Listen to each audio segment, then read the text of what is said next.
સુરતના ડિંડોલીમાં 5 વર્ષીય બાળકનું અપહરણ. પિતાએ જ પુત્રનું અપહરણ કરાવ્યું હતું. બહેનને ભૂસાવળથી બોલાવી હતી. બહેન બાળકનું અપહરણ કરી નાસી ગઈ હતી. બાદમાં બાળક ગુમ થયાની ફરિયાદ લઈ પિતા ડિંડોલી પોલીસ મથક પહોંચ્યો હતો. પોલીસ તપાસ કરતા બાળક ભૂસાવળ હોવાનું સામે આવ્યું હતું. પોલીસની ટીમ ભૂસાવળ પહોંચી અપહૃતનો બાળકને છોડાવ્યો હતો. બાળકના પિતાની ધરપકડ કરી હતી. હાલ અપહરણનું ચોક્કસ કારણ સામે આવ્યું નથી. India 24 news channel, Surat.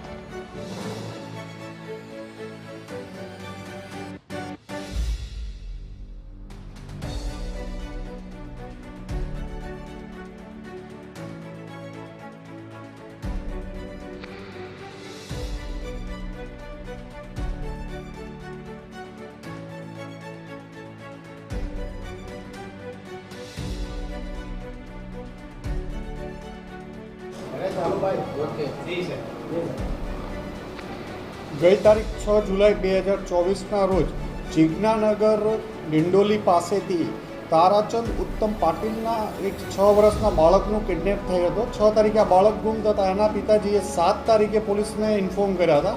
તમામ પોલીસ રથયાત્રા બંદોબસ્તમાં રોકાયેલી હતી. તેમ છતાં 7 તારીખથી કન્ટિન્યુ સુરત ક્રાઇમ બ્રાન્ચની ટીમ, ડિંડોલી પોલીસ સ્ટેશનની ટીમ વગેરે રાત દિવસ મહેનત કરતા હતા. આ તપાસ દરમિયાન આના સીસીટીવી ફૂટેજના એનાલિસિસ કરતાં ખબર પડી કે તારાચંદ ઉત્તમ પાટીલે જ પોતાના છોકરાને કિડનેપ કર્યો હતો અને પોતાની બેન જ્યોતિ અને એક મિત્ર કરણ મારફતે આ છોકરાને બુલધાણા મહારાષ્ટ્ર મોકલી આપવામાં આવ્યો હતો.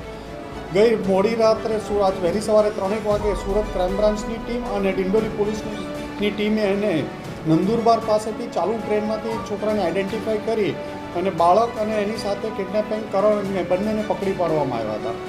આ ગુનાનો મોટિવ જોતા એવું પ્રાથમિક દ્રષ્ટિએ લાગતું હતું કે જ્યારે એની મધર અને ફાધરને બનતું નહોતું અને એના ઉપર પ્રેશરાઇઝ કરવા માટે એના ફાધર ઉપર દેવું 9 લાખ રૂપિયાનું થઈ ગયું હતું, તો આ એના સસરા પાસેથી રેન્સમ માંગવા કે ખંડણી માંગવાનો પણ એક એંગલ આમાં હોઈ શકે એવું પ્રાથમિક દ્રષ્ટિએ જણાઈ આવે છે. હાલ આમાં એના ફાધર તારાચંદ ઉત્તમ પાટીલ, એની બહેન જ્યોતિ ઠાકરે અને કરણ વાકોડે 3ની ધરપકડ કરવામાં આવી છે અને આગળની તપાસ ચાલુ છે.